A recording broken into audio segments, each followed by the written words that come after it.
नमस्कार, आप देख रही हैं नेक्स्ट 9 न्यूज पॉलिटिकल बाइट और आपके साथ मैं हूं क्रांति सिंह। बीजेपी की तानाशाही, गुंडागर्दी और तमाम ऐसे ही आरोप लगाते हुए संजय सिंह का एक बयान जो है इस वक्त काफी ज्यादा वायरल हो रहा है और चर्चा का मुद्दा बना हुआ है, क्योंकि यहाँ पर जो है संजय सिंह के इस बयान के बाद बीजेपी खेमे पर जो है लगातार वार किया जा रहा है। जनता की तरफ से भी कई सारे सवाल उठाए जा रहे हैं, लेकिन उन सवालों, उन चर्चाओं से पहले ये वीडियो देखिए। शुरू करें।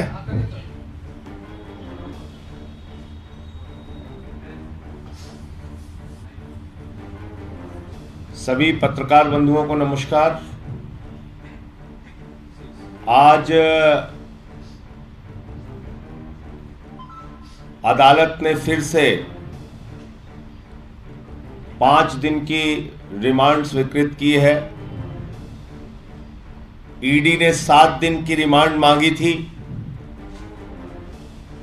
5 दिन की रिमांड स्वीकृत की गई है।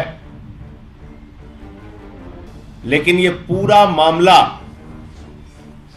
जैसा हम लोग पहले दिन से कह रहे हैं, राजनीतिक द्वेष के कारण ये पूरा मामला दिल्ली की सरकार को बदनाम करने के लिए, दिल्ली के शिक्षा मॉडल को डिरेल करने के लिए, दिल्ली के लोगों ने आम आदमी पार्टी को जिता क्यों दिया, सरकार क्यों बनवा दी, इसकी सजा देने के लिए मनीष सिसोदिया और सत्येंद्र जैन को जेल में रखा गया। इस पूरे मामले का ना कोई सिर है ना पैर है। कहते मनीष सिसोदिया ने भ्रष्टाचार कर दिया। 14 घंटे सीबीआई की छापेमारी हुई, घर खोद डाला, कुछ नहीं मिला। गांव में छापेमारी की, कुछ नहीं मिला। दफ्तर में छापेमारी की, कुछ नहीं मिला। बैंक के लॉकर को चेक किया, कुछ नहीं मिला।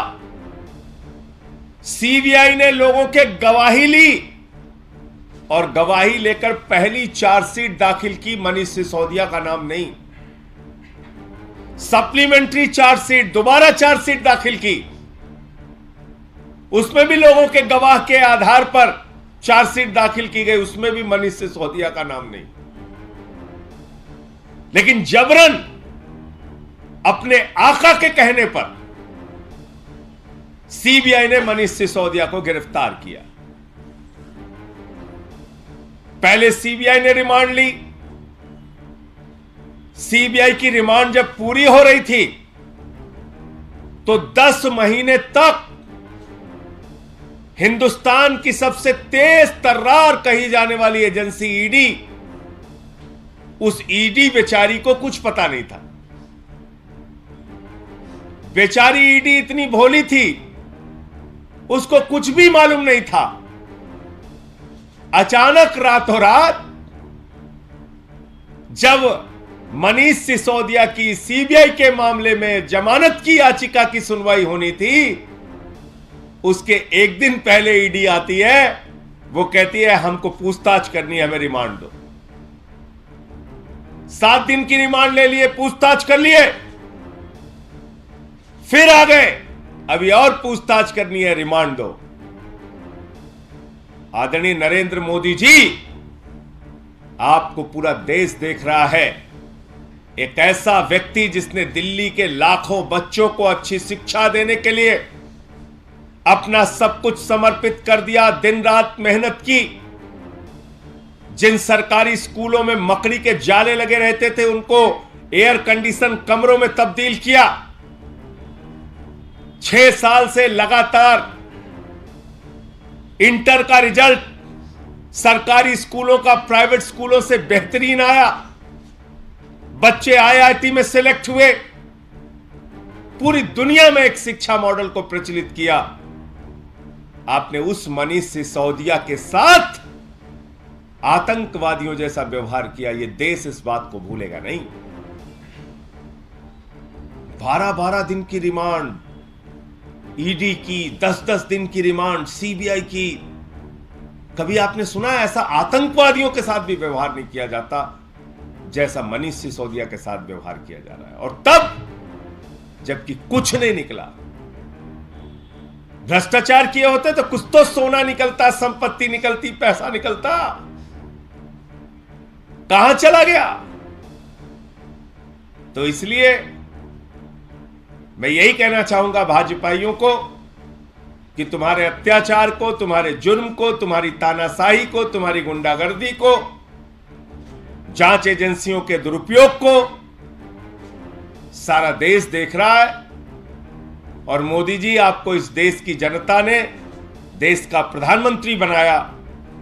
आप अपने उस पद का इस्तेमाल मनीष सिसोदिया जैसे लोगों को प्रताड़ित करने में, उनके ऊपर अत्याचार करने में, उनके साथ आतंकवादियों जैसा व्यवहार करने में लगा रहे हैं। समय आने पर देश की जनता आपको जवाब देगी। तो मुझे इतनी बात कहनी थी कि आज ये जो रिमांड मांगी गई है ईडी के द्वारा, ये निरर्थक प्रयास है, इसका कोई आधार नहीं है। और ये इस बात को बताता है कि हताशा और निराशा में अपने आका के आदेश को मानने के लिए ईडी जबरन रिमांड मांगने का काम कर रही है। आपके कोई प्रश्न? बीजेपी लगातार ये कह रही है, आज प्रेस कॉन्फ्रेंस की कि ये सारी पॉलिसी जो है तो अरविंद केजरीवाल की घर पे तैयार हुई है, उसमें आपका भी नाम जोड़ा है कि संजय सिंह समेत मनीष सिसोदिया सब मिलकर बना रहे थे पॉलिसी, सारा जो अधिकार था पैसा खाने का। देखो भाई, मैं तो आपसे कह रहा हूं कि मैं अडानी के घोटाले को खोलने में लगा हूं। अडानी के घोटाले को खोलने का काम जारी रखूंगा। आप लोगों के माध्यम से नरेंद्र मोदी जी तक अगर मेरी बात पहुंच रही हो तो मोदी जी कान खोलकर सुन लीजिए। अपने चेले अडानी को भी बता दीजिए, उसको भी बोलिए कान खोलकर सुन ले। अपनी पूरी की पूरी भारतीय जनता पार्टी और सारी जांच एजेंसियों को बता दीजिए, सब लोग कान खोल के सुन लीजिए। अडानी के घोटाले पर पूरे देश में आपको बेनकाब करूंगा। आपने महाघोटाला किया है, उसके बदले में आप और आपकी पार्टी और आपकी जांच एजेंसियां मुझे फांसी पे चढ़ाना चाहे तो चढ़ा दें, उसकी कोई चिंता नहीं है। और जहां तक मेरे अपने जीवन का सवाल है, पूरी ईमानदारी के साथ पूरा जीवन जिया हूं। आकाश से लेकर पाताल तक जांच कराओ, जितनी हिम्मत और जितनी एजेंसियां हैं तुम्हारी जांच कराओ। कुछ भी अगर मिल जाए तो भ्रष्टाचार के मामले में जो सजा लिखी हो उससे 10 गुना ज्यादा सजा दो, मैं कह रहा हूं। लेकिन अडानी के घोटाले पर छोड़ूंगा नहीं। कान खोल के पूरे देश के भाजपाइयों सुन लो, जितनी मन आए गालियां दो। भारत माता की संपत्तियों को लूटने का काम किया है तुम लोगों ने।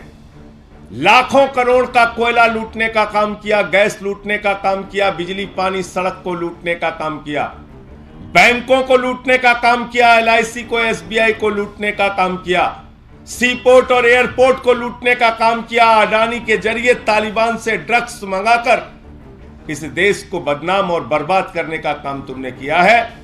ये बात एक नहीं 1000 बार तक बोलता रहूंगा, अंतिम सांस तक बोलता रहूंगा। और ऐसी बंदर घुड़कियां मैंने राजनीति में बहुत देखी है। ये भाजपाई बच्चों से मैं कहना चाहता हूं, ऐसे मत खेलो मेरे साथ। ऐसे बहुत मैंने बंदर घुड़कियां अपनी जिंदगी में देखी है। जितना दम है सारी एजेंसियों को लगाओ, लेकिन अडानी के घोटाले पे छोड़ूंगा नहीं।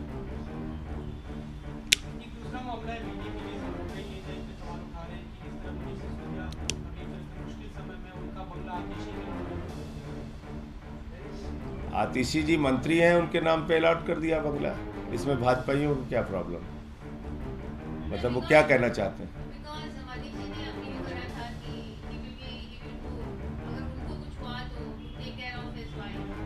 तो ये भाजपाइयों से पूछना थोड़ी है।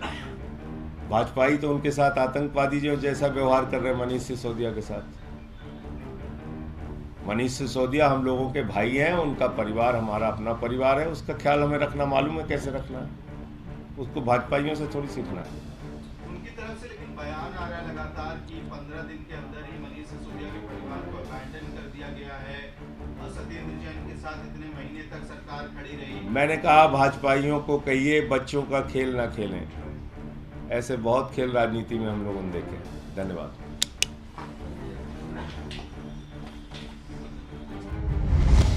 संजय सिंह को सुन रहे थे आप। अपने बयान के जरिए जो है वो बीजेपी खेमे पर आरोप लगा रहे थे और साफ तौर पर कह रहे थे कि ये जो तानाशाही गुंडागर्दी जो चल रही है ये ज्यादा दिन की मोहताज नहीं है। देखना बेहद दिलचस्प होगा कि संजय सिंह के अल्टीमेटम से बीजेपी के खेमे पर कितना बड़ा प्रभाव पड़ेगा। फिलहाल अभी के लिए बस इतना ही। देश दुनिया की तमाम बड़ी खबरों के लिए देखते रहिए नेक्स्ट 9 न्यूज़ पॉलिटिकल बाइट।